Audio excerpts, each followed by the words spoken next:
अस्सलाम वालेकुम नाज़रीन, प्रोग्राम ओपिनियन में अली काजी में भली कार आवां यासिर अहमद हमको स्टूडियो में ज्वाइन किया सीनियर तज्ज़ियाकार Ali Qazi Sahab. Welcome Ali Sahab. Thank you Yasir. Ali Sahab, कल शहबाज शरीफ जो जेको डिनर होस्टेड थियलो पंहिंजो सभिनी पार्टीज़ जो, उनमें कुझु ॻाल्हियूं ॿाहिरि आयूं त हू PDM खे वापसि बहाल करण जी कोशिशि आहे, पीपल्स पार्टी खां ANP खे वापसि अचण जी तजवीज़ आहे। पर अॼु मरीम नवाज़ साहिब जो PDM जे हिसाब सां चवण त इहा कल्ह जी मीटिंग जो PDM सां कोई ताल्लुक़ ई न हुयो, उनखे कोई लेना देना नहीं है। ऐं ॿी ॻाल्हि हुनजी करण त पीपल्स पार्टी वज़ाहत ॾींदी त पोइ हुन ते ॻाल्हि सोचींदासीं। ऐं मौलाना फज़ल रहमान बि इन ॻाल्हि सां ई मशरूत करे छॾियो आहे। हिन मां अॼु जेको मरियम साहिबा जो हो गुफ़्तगू जेतोणीकि हुन चयो त हर ॻाल्हि जे पोयां साज़िश न ॻोल्हियो। अगरि शहबाज शरीफ़ हुते जे जेको बि अजाणो हो उन में मरियम नवाज़ शरीक न थी त, लेकिन ठीकु आहे, चाचे भाइटीअ में को बि इख़्तिलाफ़ न हूंदो, मतिलबु को ज़ाती रंजिश न हूंदी या को ॿियो मसइलो न हूंदो, लेकिन क्लियरली इहो शो करे थो त ॿ स्कूल ऑफ थॉट आहिनि, ॿ पॉलिसीज़ आहिनि नवाज़ लीग जे अंदरि, जेको अॻु में बि हो पर हीउ थोरो अॼु सवायो हुनजो इज़हार थियो आहे। त शहबाज शरीफ़ कल्ह कोशिशि कई, हुन पीपल्स पार्टी ऐं ANP खे दावत ॾिनी त PDM में वापसि अची वञो, हुननि पार्टियुनि चयो असीं सोचे ॿुधाईंदासीं। अॼु मरियम बीबी चए थी त नथिंग डूइंग। ऐं कल्ह को इजलास ते शहबाज शरीफ़ साहिबु घुरायो हो पंहिंजे लीडर ऑफ अपोज़िशन जे तौर ते। PDM में त अगरि पीपल्स पार्टी खे वापसि अचिणो आहे त हू वज़ाहत करे, हू यूसुफ रज़ा गिलानी वारी जेको शो कॉज़ वियल हो। शाहिद ख़ाक़ान अब्बासी त अञा थोरो अॻिते वधी चए थो त हू जेको बिलावल साहिबु शो कॉज़ नोटिस फाड़ियो हो प्रेस जे साम्हूं, हू चए थो पहिरीं हुनखे जोड़ियो, हुनखे पढ़ो ऐं पोइ वज़ाहत कयो, पोइ सोचींदासीं। माना ना होने वाली बात है ना। सो उहा ई ॻाल्हि जेका मां तव्हांखे काफ़ी दफ़ा ये गुज़ारिश कई है तो पीपल्स पार्टी ऐं नवाज़ लीग मतलब नवाज़ शरीफ एंड मरियम नवाज़, उन सां जेको विझड़ाइप हाणे ओढ़ी न थी सघंदी, मतिलबु ॾुखी लॻे थी, नामुमकिन का शइ न आहे जहिड़ी PDM जे ठहण महिल मरियम ऐं बिलावल साहिब ऐं पीपल्स पार्टी नवाज़ लीग जी विझड़ाइप हुई। ऐं हुन में ज़ाहिर मामिलो ज़ाती त हूंदो, पर ज़ाती सां गॾु हिकिड़ी ॻाल्हि जेका मुफ़ादात जी आहे त नवाज़ लीग PDM में हिकिड़ो हू सम्झे थी त ईंदड़ जेको पंजाब जो वोट बैंक आहे उहो हुन वटि आहे, त हू कंहिंजी जो बि सहारो वठण लाइ हाणे तयारु न आहे। मिसाल हू चए थी त ठीकु आहे, 3 साल गुज़री विया आहिनि, 2 साल ॿिया गुज़री वेंदा, भला इमरान ख़ान हुकूमत 2 साल हलंदी न, पोइ त इलेक्शन थींदा, तेसि ताईं ही असीं मोमेंटम बिल्टअप कयूं। अगरि किथां को एस्टाब्लिशमेंट सां मामला ठीकु थी वञनि त हुतां मामला ठीकु कयूं ऐं हिकिड़ो सोलो फ्लाइट करे अचूं, ना कि पीपल्स पार्टी या ॿियनि खे गॾु खणूं। ऐं अगरि जेको अॼु मरियम साहिबा ॿी ॻाल्हि इंट्रस्टिंग कई त अगरि पंजाब असेंबली में नो कॉन्फिडेंस सां आणो हूंदो त कंहिं ॿिए जी ज़रूरत ई कोन्हे। जी हा, उन्हनि जो चवण त असांखे नंबर पूरा आहिनि, फैक्ट बि आहे। त अगरि यानी इन मां छा ज़ाहिर थियो, हिन मां ज़ाहिर इहो थियो त मरियम साहिबा या नवाज़ लीग चौधरी बिरादरान जी सहारो नथा वठणु चाहिनि, बल्कि इनफैक्ट हू इन हाउस तब्दीली जे ई हक़ में न आहिनि, जॾहिं कि शहबाज शरीफ़ इन हाउस तब्दीली जे हक़ में आहे। त ॿ हिकिड़े स्कूल ऑफ थॉट आहिनि, ॿ ख़्याल आहिनि नवाज़ लीग जा। लेकिन सो ॻाल्हि हिते ई मुख़्तसर ॻाल्हि अगरि कजे खुटाइजे त हाणे नवाज़ लीग ऐं पीपल्स पार्टी में ओढ़ी वेझड़ाइप या पंहिंजाइप जहिड़ी PDM जे शुरूआती ॾींहंनि में हुई, हाणे थियणु ॾुखी लॻे पई। अॼु मरियम साहिबा ऐं शाहिद ख़ाक़ान अब्बासी जो बयानु ॿुधण खां पोइ पीपल्स पार्टी हाणे जी हा जी हा। अच्छा, लेकिन हिकिड़ी ॻाल्हि मैसेज ज़रूरु वियो जी हा त नवाज़ लीग जो सरबराह भले शहबाज शरीफ़ साहिबु हुजे, जी नवाज़ लीग जे केरु इतिहादी हूंदो न हूंदो फैसला मरियम साहिबा पई करे। इहो सवाल अचे पियो ज़हन में त माना लाइन ऑफ एक्शन त प्रेसिडेंट इन शहबाज शरीफ़ साहिबु हू तजवीज़ ॾियनि था त ANP ऐं पीपल्स पार्टी जेका आहे उहा PDM में अचे, पंहिंजी पार्टी मां ई 2 पंहिंजा उन्हनि जा हिकिड़ा जनरल सेक्रेटरी ऐं पंहिंजो वाइस प्रेसिडेंट चवनि था त न वज़ाहत जेसिताईं अचे। सो मुंहिंजो न त ही खुलियल हिकिड़ो आहे कॉन्ट्रडिक्शन त अचिणो आहे। मरियम साहिबा हू हॉकिश एटीट्यूड रखी वेठी आहे ऐं हू थोरो थधो यानी मज़ाहमती पंहिंजो हिकिड़ो इमेज ठाहे वेठी आहे मरियम नवाज़ ऐं हुनजो पीउ नवाज़ शरीफ़। शहबाज शरीफ़ मज़ाहमत बदिरां मुफ़ाहमत जी ॻाल्हि करे पियो, लेकिन देर सवेर ही अगर जेको ॾिसूं त मरियम नवाज़ ही फ़ैसिलो पंहिंजे मुंहुं त न कंदी हूंदी, पंहिंजे पीउ खे एतमाद में वठंदी हूंदी। सो आई थिंक के फ़िलहाल पीपल्स पार्टी जो PDM में अचण जो फ़िलहाल अनटिल अनलेस जीअं मूं कल्ह बि ॻाल्हि कई त को शॉर्ट टर्म गेम प्लान आहे जंहिं ते नवाज़ शरीफ़ राज़ी थी वियो आहे। जंहिं अॼु मरियम जी गुफ़्तगू मां लॻो त नवाज़ शरीफ़ राज़ी न थियो आहे, त अगरि शॉर्ट टर्म गेम प्लान आहे त ठीकु आहे, असां तव्हांखे पंजाब बि ॾियूं था ऐं पोइ क़ौमी असम्बली इमरान ख़ान खे भले तव्हां हटाए वठो इन हाउस, पर अॼु मरियम साहिबा जी गुफ़्तगू ॿुधी लॻो त शायदि अञा बि मामलात शॉर्ट टर्म गेम प्लान न ठहियो आहे। शॉर्ट टर्म गेम प्लान न ठहियो आहे या अली साहब या नवाज़ शरीफ़ हुन ते राज़ी न आहे। एग्ज़ैक्टली, या त नवाज़ शरीफ़ साहब जेके हिन ताईं राज़ी न आहिनि। जीअं तव्हां हमेशह चवंदा आहियो त डिमांड्स कुझु घणियूं ई हूंदियूं, जॾहिं बि नवाज़ शरीफ़ साहब मतिलबु का अगरि नेगोशिएशन थींदी त होॾे डिमांड्स नवाज़ शरीफ़ साहब जूं घणियूं ई हूंदियूं। त नवाज़ शरीफ़ साहब जी डिमांड्स बि घणियूं हूंदियूं ऐं घणियुनि सां मुराद इहो आहे त हाणे ॾिसो न, हिकिड़ी हक़ीक़ी सियासत हुजे थी, इक़्तिदारी सियासत तव्हां घणा नज़रियाती थी वञो था त पाकिस्तान जी जेका हक़ीक़ी ग्राउंड रियलिटी जेके चइबो आहे त ज़मीनी हक़ीक़त आहे भई हिते सभु कुझु सिविलियन न कंदा आहिनि ऐं हमेशह पावर शेयरिंग थींदी आहे। लेकिन नवाज़ शरीफ़ ये ज़रूरु सम्झे बि थो, उहो इन ई ज़मीनी हक़ीक़तनि मां ठहियलु सियासतदान आहे। लेकिन हीअ बि ॻाल्हि बि हिकिड़ी ज़मीनी हक़ीक़त आहे त GT रोड जेको आहे उहो हुनजी हिमायत जेको आहे सियासी हिमायत उहो नवाज़ शरीफ़ खे आहे। सो नवाज़ शरीफ़ ही बि हिकिड़ो हक़ीक़त आहे न, हिनखे तव्हां इनकार त नथा करे सघो। सो हिकिड़ी ॾुखी सूरत हाल आहे, बट आस्ते आस्ते मूंखे लॻे थो त बर्फ़ पिघरजंदी। ठीकु आहे साहब। साहब अगरि शहबाज शरीफ़ साहब खे पंहिंजी पार्टी मां त आवाज़ आया ई आया, ठीकु आहे, उन्हनि चयो त भई आज़ाद जेसि ताईं न ईंदी। मौलाना फज़ल रहमान जो बि इहो ई चवणु त जेसि ताईं हुननि बि मशरूत कई आहे त ग़लती जेसि ताईं तस्लीम नथा कनि तेसि ताईं हू वापसि नथा अची सघनि। हिननि में थोरो लाइटर टोट न ज़ाहिर आहे हू मौलाना फज़ल रहमान बि असल ताक़त सां, नवाज़ लीग जी असल ताक़त जेका आहे उहा नवाज़ शरीफ़ आहे, उनजी धीउ आहे, हू बि पासो उहो ई खणे पियो।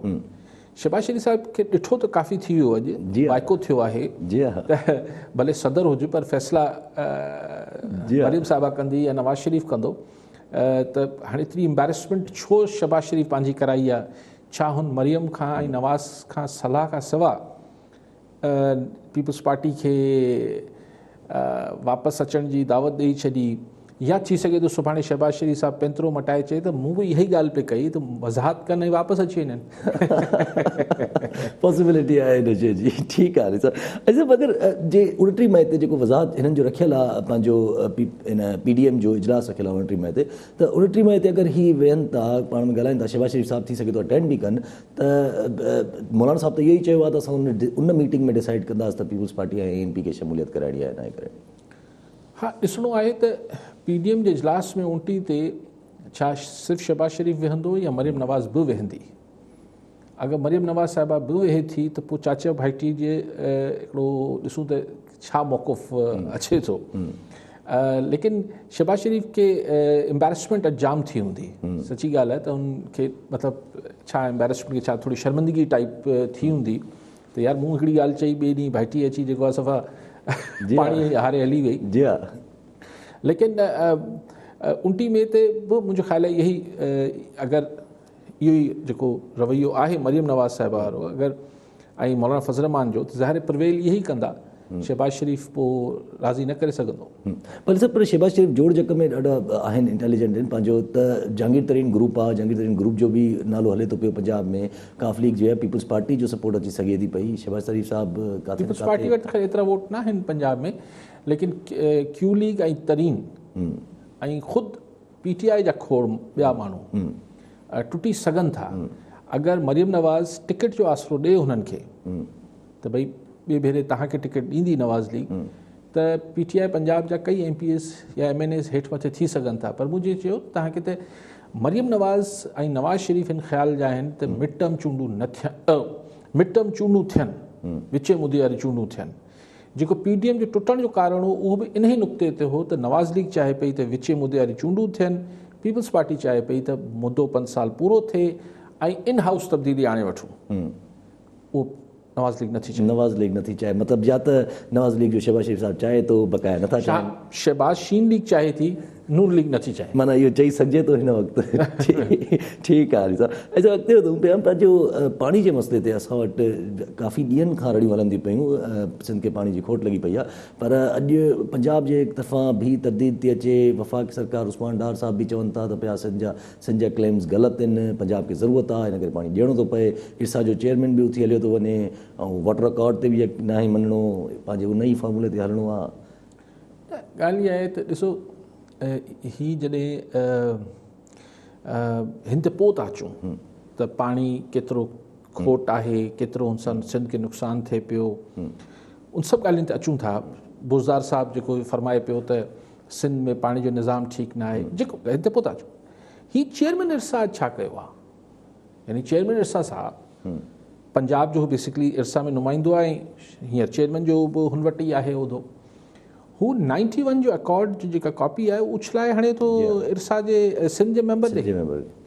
ओ भाईजान, तूं आहीं इन करे जो हू 91 जो अकॉर्ड आहे। यार, हीअ ॻाल्हि कहिड़ी नॉनसेंस ॻाल्हि कनि था, कहिड़ी रिडिकुलस ॻाल्हि कनि था। ही इरसा वजूद में इन करे आयल आहे जो 91 जे ठाह मां ई त ही इरसा जी बॉडी जनम वरितो आहे। ही इरसा वारा पघारूं, हिननि जी नौकरियूं, हिन ठठ वठ सभु जेके आहिनि हू 91 जे 91 जे मुआहिदे जे करे आहिनि। उहो कॉपी उछलाए थो हणे। ही जिन के ज़माने में ज़ियाउलक या ही सभु जेके आहिनि आइन जा किताब फाड़े छॾींदा त इरसा जो चेयरमैन नॉनसेंस, यानी हू चए थो त हिन यानी हुन ठाह जी का अहमियत कोन्हे। त हिन नॉनसेंस शख़्स खे अजीब नॉनसेंस सोच आहे कि जंहिं मां तव्हां जनम वरितो आहे, तव्हां चओ था त ही कागज़ जा टुकड़ा आहिनि ऐं तव्हां बदतमीज़ी कयो था, गैर पार्लिमानी रवैयो इख़्तियार कयो था। भाई तव्हांखे जॾहिं ठीकु आहे तव्हां इरसा में पंजाब जा नुमाइंदा आहियो, तव्हां पंजाब जे हक़नि लाइ हुते इजलास में ॻाल्हायो था, पर इन जो मतिलबु जॾहिं तव्हां चेयरमैन थियो था त कुझु त भरम रखो पंहिंजे उहिदे जो। हिकिड़ी तव्हां कॉलर ते अचो था पिया। डॉक्टर रियाज़ रंधावा मातली मां। जी डॉक्टर साहब, छा सवाल हूंदो? जी डॉक्टर साहब, आवाज़ अचे थो? अस्सलाम वालेकुम साईं। वालेकुम सलाम साईं। अलीगढ़ साहब सां ॻाल्हाइणो आहे पाणी जे सिलसिले में। जी ॿुधनि पिया। जी जी, अस्सलाम वालेकुम अलीगढ़ साहब। वालेकुम सलाम। हेलो। वालेकुम सलाम। साईं अलीगढ़ साहब, असांजे बदीन ज़िले में पाणी जो तमामु घणो बुरहान आहे ऐं उन सां गॾु ज़िले ढके में ऐं मीरपुखा ज़िले में, पर जेको आहे सो न को MNA जो बयानु अचे पियो, न के MPA जो। सिर्फ़ु सोहेल अनवर शाह जेको मिनिस्टर आहे उनजो बयानु अचे पियो। छा इहे MPA MNA सुम्हण जे लाइ आहिनि? ही अवाम दुश्मन MPA MNA कॾहिं ॻाल्हाईंदा? हिननि जे मुंहं में छा ज़बान कोन्हे या ही असां हिनखे इंसान कोन था सम्झनि? साईं अलीगढ़ साहब, अवाम में वॾो शऊर आहे। इंशाअल्लाह ताला तव्हांजी दुआ सां 2023 में इलेक्शन थिया त मुंहिंजो नालो डॉक्टर रियाज़ रंधावा आहे ऐं आउं डॉक्टर ज़ुल्फ़िकार मिर्ज़ा जो क्लास फेलो आहियां। असां गॾु ग्रेजुएशन कई आहे मातली मां।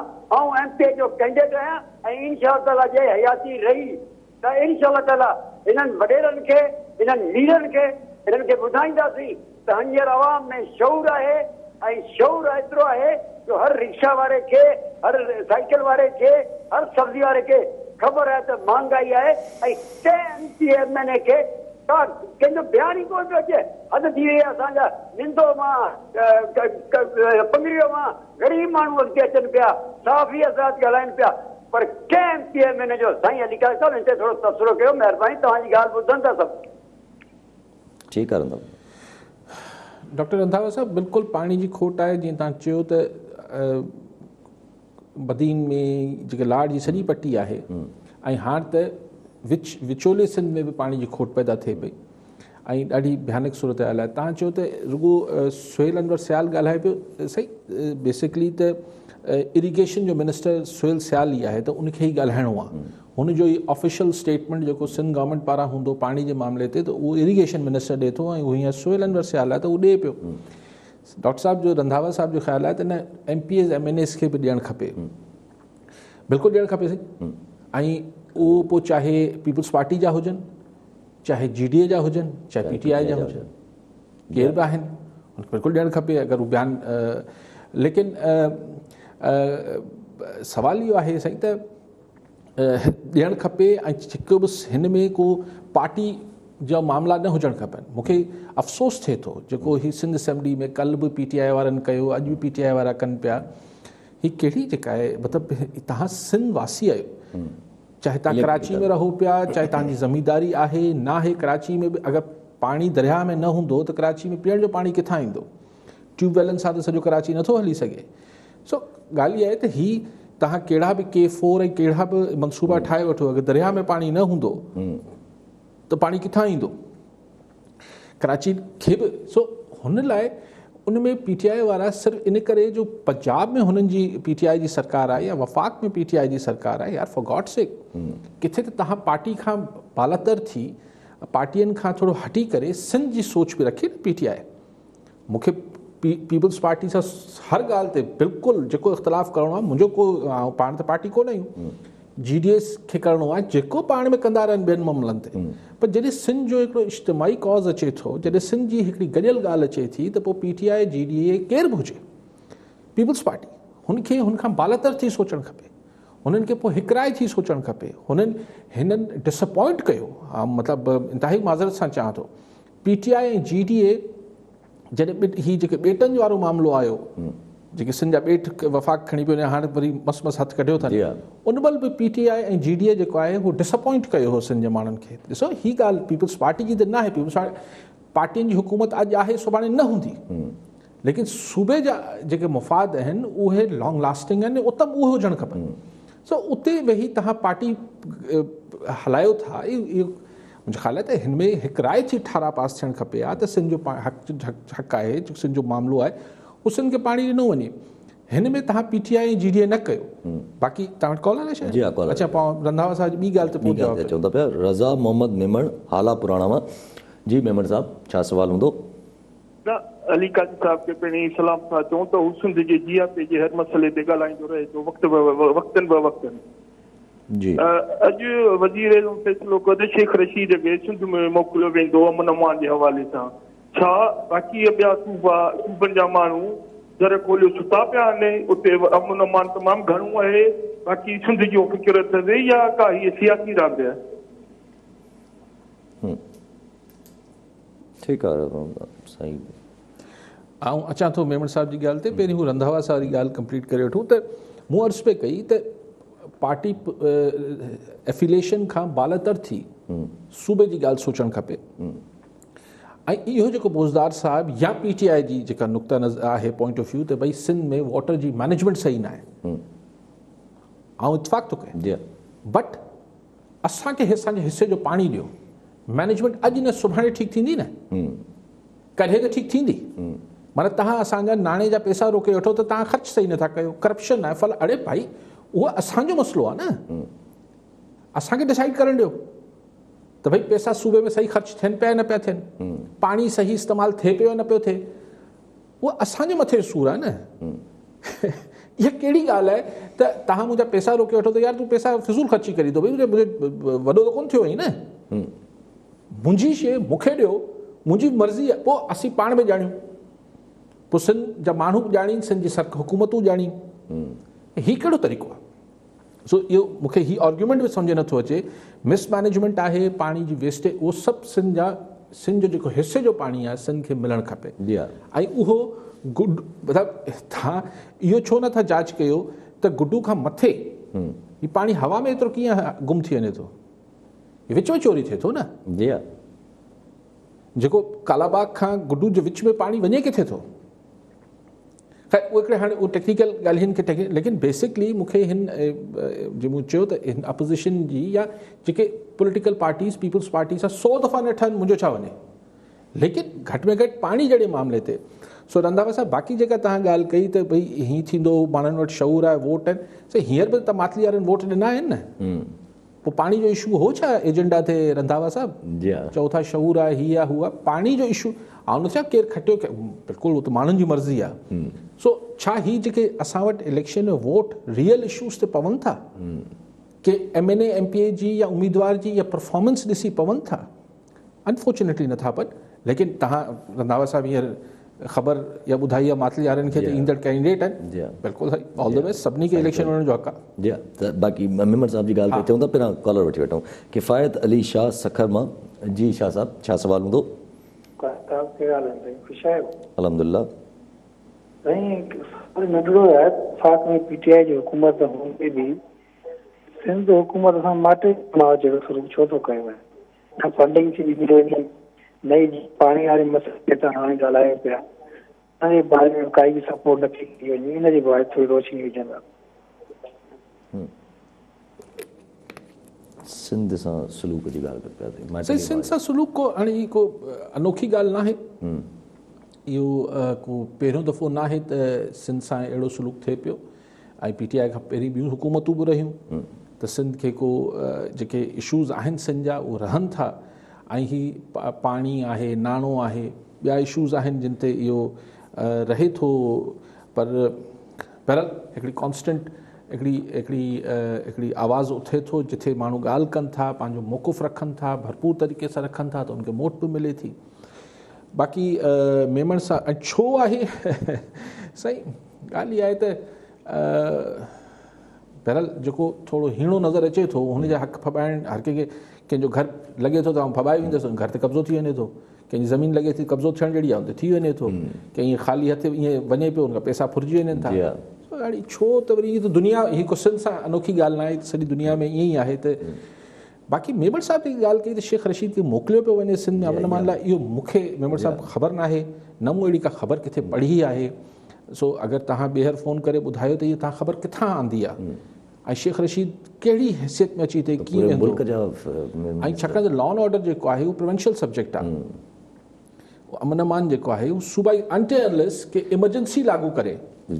चवनि था त हिन वक़्तु ख़बर हले थी पई त इमरान ख़ान साहब चयो आहे शेख रशीद साहब खे, किथे हले पई साईं इमरान ख़ान साहब, ऐं इमरान ख़ान साहब भले चए शेख रशीद खे, शेख रशीद साहब छा कहिड़े हू छा उहो आर्टिकल 245 जे तहत कहिड़े आइन जे तहत पावर्स फेडरल गवर्नमेंट स्ट्राक इस्तेमालु करे सघे थी, पर आइन जी मखसूस शिकनि जे तहत। सो ॾिसूं अञा हीअ ॻाल्हि चिटी थिए मेमण साहब, पोइ ते ॻाल्हाईंदासीं। ठीकु आहे सर। कॉलर सां गॾु अब्दुल सत्तार शर खैरपुर मीरस मां। जी शर साहब, छा सवाल हूंदो?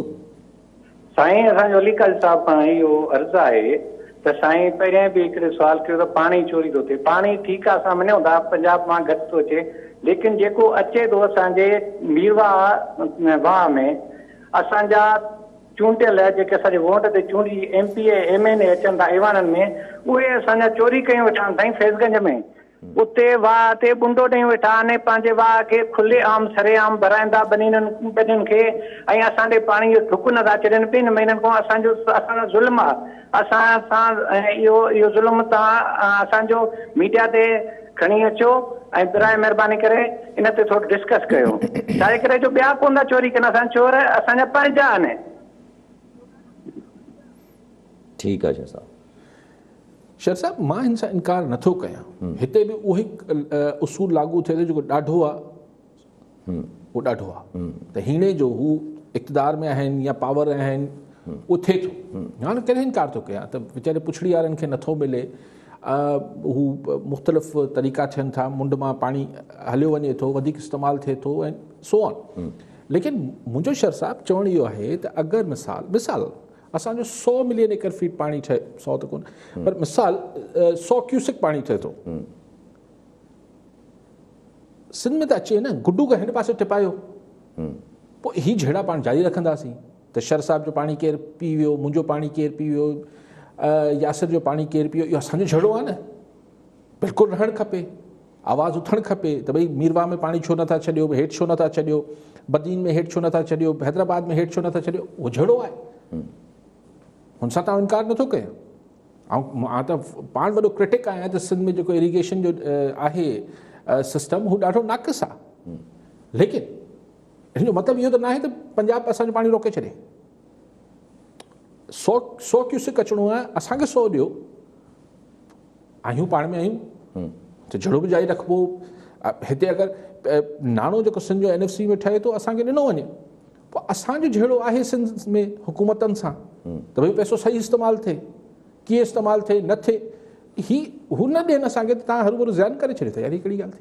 अच्छा, पर पंजाब जो जेको मौक़िफ़ अचे पियो, जेको उस्मान बुज़दार साहिब जो बि चवणु त असां जॾहिं सिंध खे ज़रूरत हुई त असां उनखे बि पाणी ॾिनोसीं, ऐं असांखे हिन वक़्तु पंजाब खे ज़रूरत आहे त इन करे असांखे पाणी खपे थो। इहो सिंध खे कॾहिं ज़रूरत हुई त, ऐं अगरि इहो फ़ैसिलो बतौर अपर राइपेरियन अगरि पंजाब ई फ़ैसिला कंदो त यार इहो त को इंटरनेशनल कानून जे ख़िलाफ़ वर्ज़ी आहे। हीअ त तव्हां हिकिड़े जेको छाकाणि त तव्हां अपर राइपेरियन आहियो, तव्हां मथे वारा आहियो पाणी ते आबादगार, त जॾहिं तव्हांखे मर्ज़ी आहे असांखे ॾेई छॾियो, जॾहिं मर्ज़ी न हुजे त चओ त हाणे हीअं त असांखे ज़रूरत आहे, हू ॾिनोसीं तव्हां 1980 में हिकिड़ा 5000 क्यूसेक ॾिनोसीं त हाणे असीं 8000 खणूं पिया। Who is given U that right. ऐं ॿी ॻाल्हि इहा आहे त तव्हां जॾहिं हिननि जा चवनि था त भई पंजाब पंहिंजे हिसे जो पाणी थल में या सीजे लिंक कैनाल में ॾिए पियो, इहो ई त झड़ो आहे त तव्हां पंहिंजे हिसे या इख़्तिलाफ़ आहे त तव्हां पंहिंजे हिसे खां वधीक पाणी पिया खणो। हू चवनि था त असांखे जेको अकॉर्ड जे तहत हुननि जो जेको आर्गुमेंट अचे थो, असां त कहिड़े बि कैनाल मां जेका उहा पाणी जेको पंजाब जिथे वणे अकॉर्ड आणे छॾियो, जिथे वणे 3 टियर फॉर्मूला खणी अचो, हा वणे त अकॉर्ड, न वणे भाई तव्हां या त तव्हां 91 जे अकॉर्ड जी मन उन ते तव्हां अमल करायो, पोइ तव्हांजी ॿियूं ॻाल्हियूं ॿुधी वठूं। वणे त तव्हां जेका शिक तव्हांखे वणे पई 91 जे ठाह मां उहा पढ़ी ॿुधायो, उहो पढ़ी ॿुधायो, न त फिटी करे छॾियो, मुंहुं ते हणी छॾियो ॿिए जे मुंहुं ते हणी छॾियो। ठीकु आहे अली साहिबु, अॻिते वधूं था पिया। साहिबु फवाद चौधरी साहिब जो चवणु त इल्तिवा जो जेको रस्तो खिलाए छॾियो आहे मरीम नवाज़ साहिबा बि, आसिफ़ ज़रदारी जो बि इहो ई कमु आहे, छो जो हीअ छा कंदा इन जो डील जो तासुर हिननि सां गॾु इन करे जुड़ियल आहे छो जो हिननि जा केस जा फ़ैसिला न ईंदा आहिनि। पर हिकिड़ो ॿियो बि इशारो ॾेई छॾियो, हुननि वरी ॻाल्हि करे छॾी त हुदेबिया केस जेको आहे उहो 2 हफ़्तनि में शुरू थींदो ऐं उमेदु आहे त डेली बेसिस ते हेयरिंग थींदी हुनजी। ॾिसो हाणे ॻाल्हि इहा आहे त हीअ लीगल मामलात आहिनि यासिर, आउं त ख़ैर कानूनदान कोन आहियां, पर आउं इहो सम्झां थो त हीअ सभु मामलात इमरान ख़ान साहिब खे हिकिड़ी हू पंहिंजे नरेटिव खे, पंहिंजे बयानीअ खे हर थोरे ॾींहंनि खां पोइ कुझु न कुझु करे पाणी ॾियण जी कोशिशि करे थो त उहो जहिड़ो रहे। छाकाणि 3 सालनि में कुझु बि न थी सघियो आहे। हाणे त पाण धणी चवनि था त नैब कुझु न करे सघियो आहे। हाणे त तव्हांजे पंजाब में हीउ जेको रिंग रोड वारो स्कैंडल आहे, इनखे तव्हां एंटी करप्शन खां जांच करायो पिया, त चवण जो मक़सदु आहे त बसि हाणे रुगो ज़बानी कलामी या हुदैबिया पेपर केस कढी अचिबो, वरी को कुझु ॿियो कढी अचिबो, हासिल त कुझु न पियो थिए। ऐं मुंहिंजो ख़्यालु आहे त हीअ बयानियूं इमरान ख़ान साहिबु भले हिनखे जहिड़ो रखंदो अचे, मुल्क लाइ त सुठी ॻाल्हि आहे त करप्शन जेको आहे हू टॉप ऑफ द एजेंडा रहे, लेकिन कॾहिं कॾहिं इहो थींदो आहे त हिकिड़ी शइ खे तव्हां एतिरो घणो ॻाल्हाए वेंदा आहियो त उन मां उनजो जेका असरु आहे उहो बेअसर थियणु शुरू थी वेंदी, माण्हू यार इहे वॾी ॻाल्हियूं थींदियूं त कुझु कोन। छाकाणि त ॾिसो इमरान ख़ान लाइ इहो वॾो चैलेंज हूंदो, अगरि मिसाल सुभाणे हुकूमत नथी रहे इमरान ख़ान साहिब जी मिसाल, ऐं मिसाल तौरु पोइ बि इमरान ख़ान पंहिंजी सियासत जारी रखे थो, इहा बि मिसाल तौरु त हुकूमत खां वञण खां पोइ बि इमरान ख़ान पंहिंजी सियासत जारी रखे थो, मिसाल तौरु त इमरान ख़ान वटि इहो ई नैरेटिव हूंदो, करप्शन आहे, डाकू को नहीं छोड़ूंगा, बाहर से पैसा ले आऊंगा, इहो ई नैरेटिव हूंदो न, त माण्हू हीअं करे वात पटे ॿुधंदा न सिर्फ़ु त साईं पोइ 5 साल त हुकूमत में हुए, ओॾी महिल त कुझु करे न सघे, हाणे वरी चई थो त वरी ॿिया 5 साल ॾियो। जी हा, ऐं इन सां ई जोड़े सघिजे वरी हीअ ॻाल्हि बि शहज़ाद अकबर साहिब जी, इहो जीअं तव्हां ॻाल्हि कई त वापसि उथारण जी कोशिशि आहे, त वरी जेका शहज़ाद अकबर साहिब चवनि था त सज़ा याफ़्ता जेको आहे उहो विज़िट वीज़ा ते US में नथो रही सघे, उहो UK में नथो रही सघे, असां UK खे ॿुधाए छॾियो आहे एग्ज़ीक्यूटिव ऑर्डर जे ज़रिए UK डिपोर्ट करे सघे थो नवाज़ शरीफ़ खे, पर चई UK असांखे चयो आहे एप्लीकेशन लिखण लाइ, पर एप्लीकेशन लिखंदा लंबो प्रोसेस आहे, इसको बाद में देखेंगे, उसको बाद में देखेंगे तो UK भी बाद में देखेगा। UK भी हिननि जी जेको आइन जेको UK जो कानून UK वारनि खे ई सम्झाणी ॾियनि पिया, तशरीह करे ॾियनि पिया, त चवंदा था हाणे असांजो कानून आहे, असीं बहितर सम्झूं था, के रही सघे थो या नथो रही सघे। आहिनि ईअं इनखे बि इन सां ई जोड़े सघिजे जिते माना फ़िलहालु रुॻो बहाल रखण लाइ सिचुएशन खे फ़िलहालु। अच्छा, सुप्रीम कोर्ट में जेका अपील में वयली सरकार पंहिंजी शहबाज शरीफ़ जो जेको फ़ैसिलो आयो लाहौर हाई कोर्ट में उनजे ख़िलाफ़ त ॿार हुननि जी जंहिंमें इजाज़त ॾिनी वई शहबाज शरीफ़ साहब खे, त उनमें जस्टिस एजाज़ुल हसन जो जेके रिमार्क्स हुआ हुनजो चवणु त मतिलबु on the face of it त तव्हां जेका आहे उहा कंटेम्प्ट कयो आहे, मतिलबु छो जो अगरि लाहौर हाई कोर्ट जी जजमेंट आहे हुन खां पोइ तव्हां नालो विझी था छॾियो ECL में नथा वञणु ॾियो त पोइ तव्हां कंटेम्प्ट कयो था। त पर उनजे वकील जेके असांजा अटॉर्नी जनरल उन्हनि जो चवणु त हीउ सॼो माजरो जेको आहे उहो इन करे आहे छो जो हिकु ॾींहं जे अंदरि जेका केस फाइल थियो आहे ऐं हिकु ई ॾींहं जे अंदरि जजमेंट बि अची वई आहे, जंहिं ते वरी सुप्रीम कोर्ट चयो त हिकु ॾींहं जे अंदरि इहो सरप्राइज़िंग त कीअं थियो आहे। त उन्हनि जो चवणु त भई हाणे रजिस्ट्रार हाई कोर्ट खे लिखियो अथऊं लाहौर हाई कोर्ट खे त सॼा जेके कागज़ात वग़ैरह प्रोसीजर सभु कुझु डॉक्यूमेंट असांखे सबमिट कया वञनि। सही अगेन अदालती मामिलो आहे, लेकिन बहरहाल अगरि हिकु साल में फ़ैसिलो न अचे त बि अजीब ॻाल्हि लॻे थी। कई फ़ैसिला अदालतनि में 10-10 साल 20-20 साल 30-30 साल में फ़ैसिला नथा अचनि, छाकाणि त असांजी अदलिया ख़ैर सां वर्किंग डेज़ बि साल में एतिरा न हुजनि था।